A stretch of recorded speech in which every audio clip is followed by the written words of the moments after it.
우리는 살아가면서 나도 모르는 사이에 각자의 여러 가지 습관들을 가지고 살아갑니다.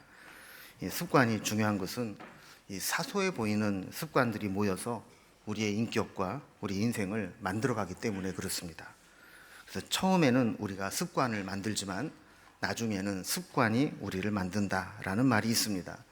우리가 습관이 들여지기가 어려워서 그렇지, 일단 습관이 들여지면 나중에는 그 습관이 우리의 인격과 인생을 만들어가게 되는 거죠. 그래서 좋은 습관은 계속해서 좋은 습관들을 만들어내고, 또 나쁜 습관들은 또 계속해서 여러 개의 나쁜 습관들을 추가로 만들어냅니다. 그래서 나쁜 습관은 우리가 없애고 좋은 습관을 많이 가지고 있어야 됩니다. 그 습관은 나도 모르는 사이에 나와 한 몸이 되어서 내가 그 습관대로 하는지 안 하는지조차 모를 정도로 나와 밀착되어 있습니다. 습관의 쇠사슬은 거의 느끼지 못할 만큼 가늘다. 그러나 그것을 깨달았을 때는 끊을 수 없을 정도로 이미 굳고 단단해져 있다라는 말이 있습니다. 좋은 습관은 그것을 만들기 위해 엄청난 노력과 반복적인 실천이 필요합니다. 나쁜 습관은 내가 의식하지 못할 정도로 내 삶에 쉽게 만들어집니다.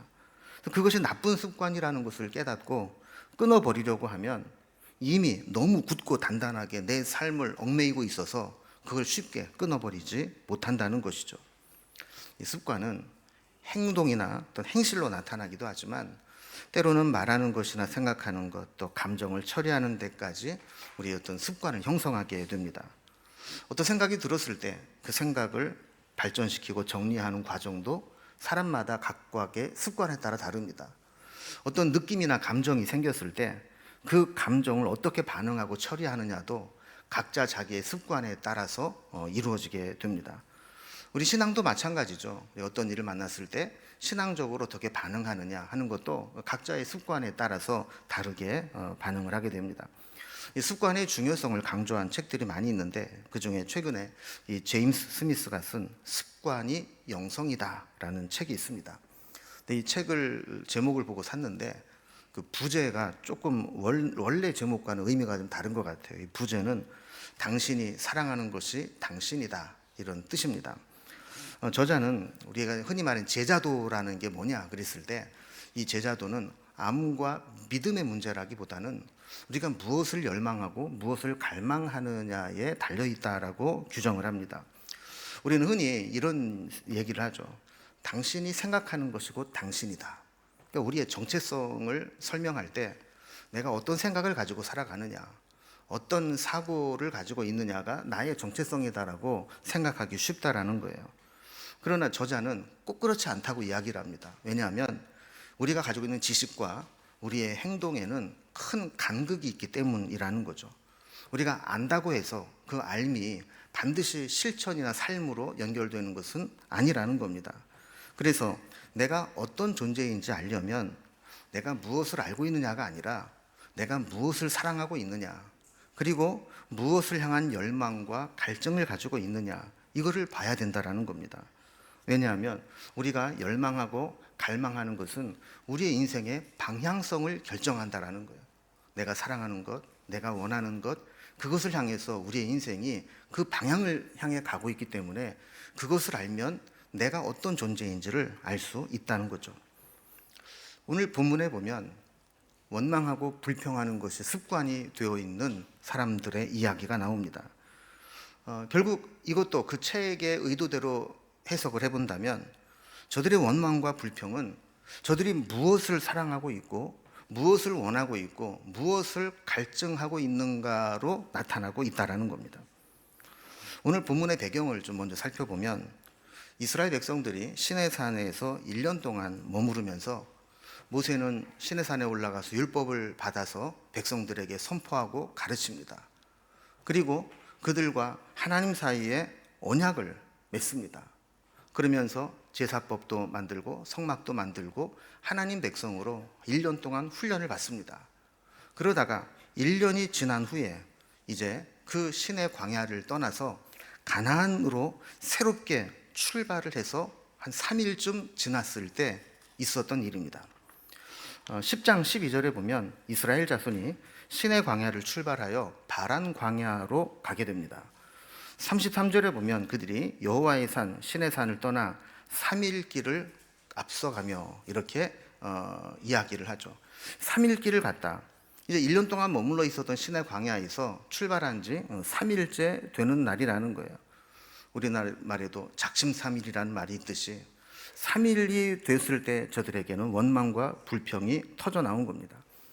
오늘 말씀을 잘 보면 한 가지 유의할 것은 이 불평은 믿음이 없는 사람이나 이방인들만 하는 게 아니라 철저하게 훈련된 믿음의 사람도 불평과 원망을 할 수 있다는 것을 보여줍니다. 먼저 오늘 본문 1절을 보면 백성이 악한 말로 서로 원망했다 그럽니다. 4절에 보면 그들 중에 섞여 사는 다른 인종들이 탐욕을 가지고 고기 타령을 하고 과거의 미련을 두고 불평했을 때 10절 말씀처럼 백성의 온 종족이 각기 자기 장막문에서 울었다 그럽니다. 여기까지 우리가 이해가 됩니다. 저들이 막상 가나안으로 가겠다고 광야로 나와 보니까 물도 없고 날은 덥고 또 걸어야 하는 피곤함이 누적됩니다. 1절에 보면 백성이 악한 말로 원망하는 것을 여호와께서 들으시고 진노하셨다 이렇게 기록하고 있습니다. 구체적으로 저들이 어떤 원망을 했는지는 기록되어 있지 않습니다. 그러나 하나님의 진노를 일으킬 만한 악한 말로 원망을 했다라는 거예요. 여러분, 우리가 원망과 불평을 삼가해야 되는 이유가 여기 있습니다. 대부분은 원망이 푸념처럼 시작합니다. 그런데 이 원망이 계속 발전하다 보면 하나님의 진노를 일으킬 만한 악한 말로 발전될 수 있습니다. 그렇기 때문에 원망과 불평은 처음에 관리를 해야지 그냥 내버려 두게 되면 우리의 감정이나 우리 입술이 어디까지 나아갈지 모르는 것이죠. 또 4절에 보면 그들 중에 섞여 사는 다른 인종들이 탐욕을 품음으로 이스라엘 백성들에게도 다시 울며 원망이 재발되게 됩니다. 출애굽기 12장 38절에 보면 이스라엘 백성들이 애굽에서 출애굽해서 나올 때 이스라엘 백성만 나온 게 아닙니다. 수많은 잡족과 양과 소와 심한 가축이 그들과 함께 나왔다라고 기록합니다. 그러니까 거기에서 종살이하고 있었던 외국 사람들이 이스라엘 백성들이 출애굽하는 것을 틈을 타서 애굽의 압제에서 함께 따라 나온 여러 인종들이 있었다는 겁니다. 저들의 문제는 저들이 애굽을 나올 때 함께 동참한 것이 애굽의 압제가 싫어서 나온 것이지 하나님의 백성이 되겠다고 나온 것이 아니었습니다. 그러니까 조상들로부터 신앙을 전수받은 이스라엘 백성들과는 신앙의 기본값 자체가 차이가 났다라는 것이죠. 애굽의 압제를 피해서 편하게 살겠다고 나왔는데 광야에 힘들고 고생스러운 삶을 살아보니까 불평이 나오게 되었다는 거예요. 그런데 그 다음에 보면 이해할 수 없는 일이 하나 생기게 됩니다. 모세가 원망하는 장면이 나오게 되는데 11절을 보면 하나님에게 왜 주의 종인 저를 괴롭게 하냐고 따집니다. 은혜는커녕 이 모세가 모든 백성을 자기에게 짐으로 짊어지게 가게 하셨다라고 하나님 앞에 불평합니다. 12절에 보면 가관입니다. 하나님, 내가 이 백성들을 뱄습니까? 내가 이 백성들을 뱄다가 낳습니까? 그런데 왜 나를 아비가 자기 자녀들을 품고 가듯이 품고 가게 하고 가나안 땅까지 저들을 내가 데리고 가야 됩니까? 라고 이야기를 하는 겁니다. 15절에 보면 해서는 안 될 말을 해버리고 맙니다. 하나님, 계속 그렇게 하시려면 차라리 나를 죽여서 더 이상 내가 고통당하지 않게 해주옵소서. 이렇게 이야기를 합니다. 여러분, 모세는 사명자입니다. 80년간 훈련받고 하나님의 종으로 부름받은 사람입니다. 이스라엘 백성들의 영적 지도자로 출애굽을 인도해내는 리더입니다. 심지어 민수기 12장 3절에 보면 모세는 그의 온유함이 지면의 모든 사람보다 더하였다는 평가를 받은 사람입니다. 그런데 오늘 쏟아내는 원망과 불평을 보면 전혀 그런 것을 느끼지 못할 만큼 그렇게 불평과 독한 말로 하나님 앞에 탄식하는 것을 보게 됩니다. 사명이 너무 무겁게 느껴지고 그 짐이 감당하기 힘들 정도로 여겨진다는 것입니다.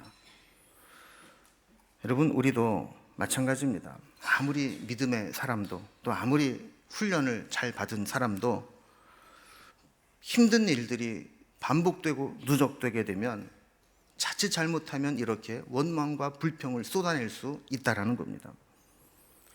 특별히 우리가 해서는 안 되는 습관 중에 하나가 원망하고 불평하는 습관입니다. 이 원망하고 불평하는 것이 습관이 된 사람은 아무리 좋은 상황에서도 불평거리를 찾습니다. 그러나 감사하는 것이 습관이 된 사람은 아무리 힘들고 어려운 상황에서도 감사할 이유를 찾고 찬송하게 됩니다. 오늘 본문에 이런 불평과 원망의 모습들이 나오게 되는데, 이 불평과 원망의 문제점 중에 하나는 듣는 사람들에게 전염시켜서 피해를 입힌다는 겁니다. 불평해서 심판을 받았는데 또 함께 온 이방 민족들이 또 불평하게 되자 다시 이스라엘 백성들이 불평과 원망에 빠지게 된 겁니다. 하나님은 이것을 아주 나쁘게 보시고 책망하시고 심판하시는 죄로 여기는 겁니다. 이 불평과 원망은 인격의 문제이기도 하지만 결국에는 불신앙의 문제라는 겁니다. 원망은 전염될 뿐만 아니라 증폭됩니다. 별것도 아닌 것이 걷잡을 수 없이 번져서 큰 문제로 불거집니다. 하나님은 그것을 악한 말로 원망하는 것이라고 하셨고 결국 진영 끝에 불을 내려서 심판하셨습니다. 불평과 원망의 불길을 하나님의 심판의 불로 진화하신 것이죠. 그럼 우리는 왜 원망과 불평이 안 좋은 것을 알면서도 끊어버리지 못할까요? 4절 말씀을 보면 그 원인은 탐욕 때문이라고 이야기를 합니다. 탐욕은 필요 이상으로 지나치게 탐하는 욕심이라고 사전적 정의를 내리고 있습니다. 필요한 것을 원하는 것이 뭐가 문제가 되겠어요? 그러나 필요 이상으로 욕심을 부리고 그 욕심이 채워지지 않을 때 원망하게 된다는 것이죠. 성경은 탐심과 탐욕을 경계합니다. 에베소서 5장 3절에 보면 음행과 온갖 더러운 것과 탐욕은 너희 중에 그 이름조차 부르지 마라. 탐욕의 마음과 생각과 말은 아예 꺼내지도 말라는 거예요. 심지어 골로새서 3장 5절에 보면 탐심은 우상 숭배니라 라고 말씀합니다. 하나님이 가장 싫어하시는 것 중에 하나가 우상 숭배인데 그것과 탐심을 같이 여기는 겁니다. 그래서 시편 기자가 고백한 것처럼 내 마음을 주의 증거들에게 향하게 하시고 탐욕으로 향하지 말게 하소서. 그럼 여기 보면 향한다라는 말이 2번 반복됩니다. 우리는 그냥 내버려 두면 우리의 탐욕으로 우리의 마음이 향하게 되어 있습니다. 그래서 억지로라도 주의 증거들에게 우리의 마음을 향하게 붙들어내야 됩니다. 하나님 말씀을 향하도록 해야 우리의 마음이 탐욕으로 향하지 않게 되는 겁니다. 탐욕은 우리에게서 가장 중요한 영적 자산들을 빼앗아가 버립니다. 우리가 탐욕에 사로잡힐 때 빼앗겨 버리는 영적 자산들은 어떤 것들이 있을까요? 먼저 첫 번째는 과거에 베푸신 은혜를 잊게 만듭니다. 은혜를 잊은 자는 과거를 그리워합니다. 늘 과거가 좋았다고 생각합니다. 이스라엘 백성들도 과거에 애굽에 있을 때의 고통을 잊어버리고 그때가 좋았다는 겁니다. 5절에 보면 우리가 애굽에 있을 때 값없이 생선과 오이와 참외와 부추와 파와 마늘들을 먹은 것이 생각난다라는 겁니다. 여기 말씀 잘 보면 탐욕의 눈이 어두워지면 사람들이 저렇게 멍청해집니다. 여러분, 애굽에서 저들이 먹은 것들이 값없이 먹은 것들입니까? 아닙니다. 저들은 노예 생활을 하면서 자유와 맞바꾼 것이고 때로는 매를 맞고 목숨을 잃기도 하며 중노동의 대가로 먹고 힘내서 더 열심히 일하라고 먹여준 겁니다. 출애굽기 3장 7절에 보면 하나님이 이스라엘 백성들을 애굽에서 데리고 나오려고 할 때 모세에게 이렇게 이야기합니다.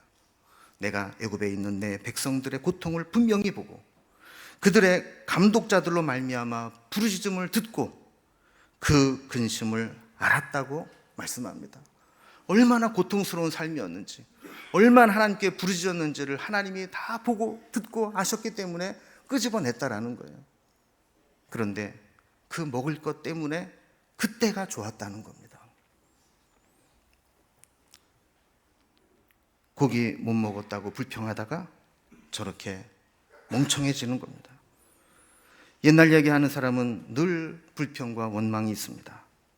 예전에는 이랬는데, 나 때는 이랬는데 하면서 현재의 불평과 불만을 쏟아내는 겁니다.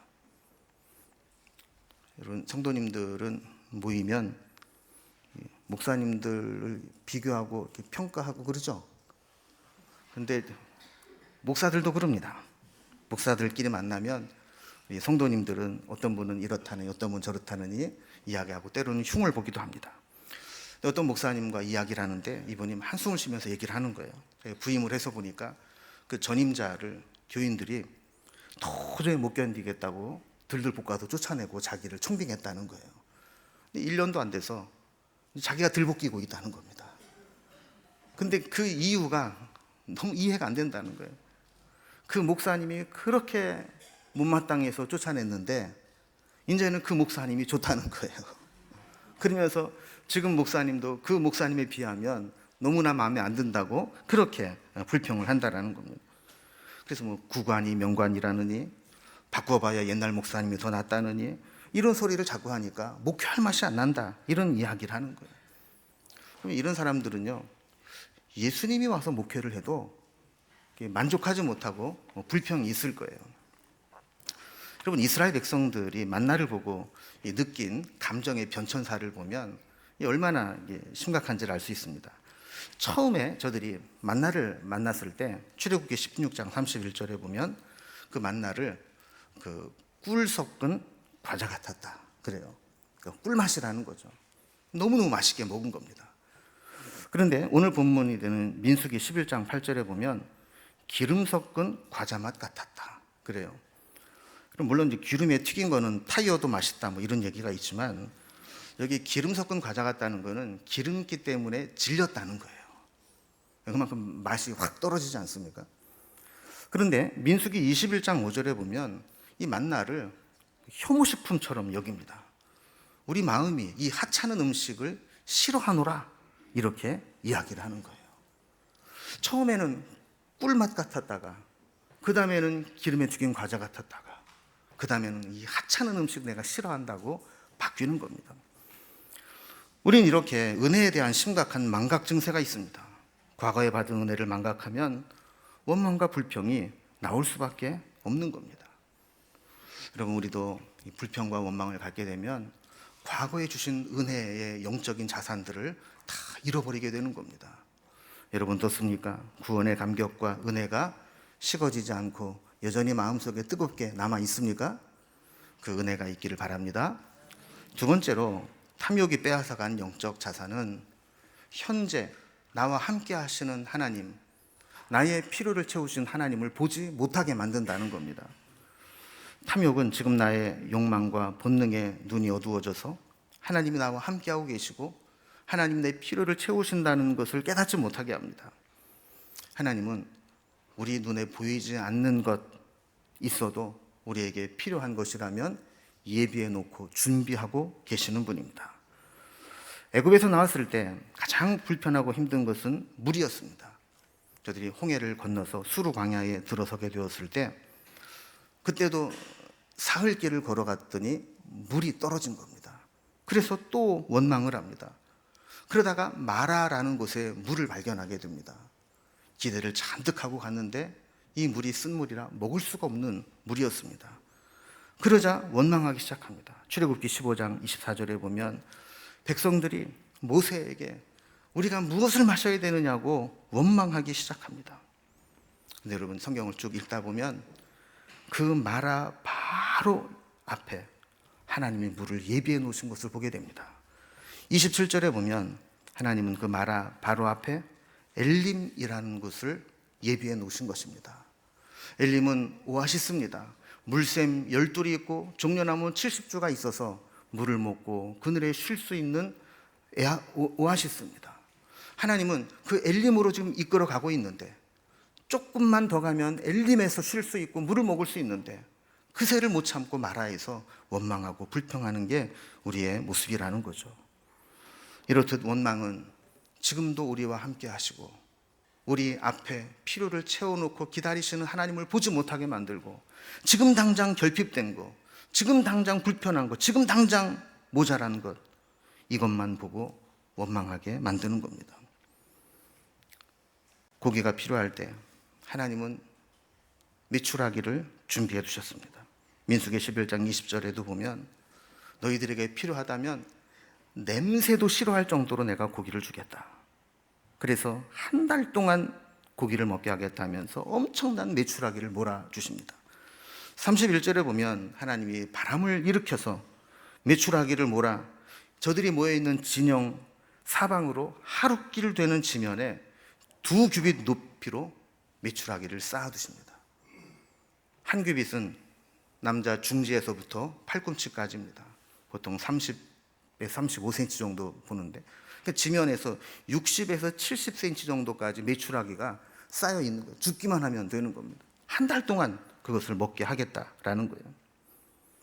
이렇게 하나님은 우리와 함께 하시고 우리의 필요를 채워주시는 분입니다. 그런데 탐욕은 더 많은 것, 더 좋은 것, 더 많은 것을 누리고 싶어하는 그 마음에 원망하고 불평하게 만든다는 거예요. 당장 모자라고 결핍된 것만 보고 하나님도 보지 못하고 하나님 예비하신 것도 보지 못하게 만드는 겁니다. 여러분, 우리도 그렇습니다. 어제까지 우리의 필요를 채우시고 도우셨던 하나님을 체험했어도 오늘 당장 내가 원하는 것을 손에 얻지 못하면 불평할 수 있는 것이 우리의 모습입니다. 우리는 지금 없는 것보다 보이지 않는 가운데 나와 함께 하시고 나를 채우시는 하나님을 기억해야 됩니다. 마지막 세 번째로, 탐욕이 빼앗아간 영적 자산은 미래에 우리에게 주실 약속의 소망입니다. 저들의 목적지는 광야가 아닙니다. 저들에게 예비된 최종 목적지는 가나안입니다. 지금 저들이 걷고 있는 광야는 약속의 땅 가나안으로 가기 위한 과정일 뿐입니다. 이제 저들이 조금 올라가서 가데스반에 올라가서 정탐을 마치고 나면 그곳에서는 며칠이면 들어갈 수 있는 땅이 가나안 땅입니다. 그런데 그 가나안에 대한 소망이 흔들리게 될 때 불평하게 되는 겁니다.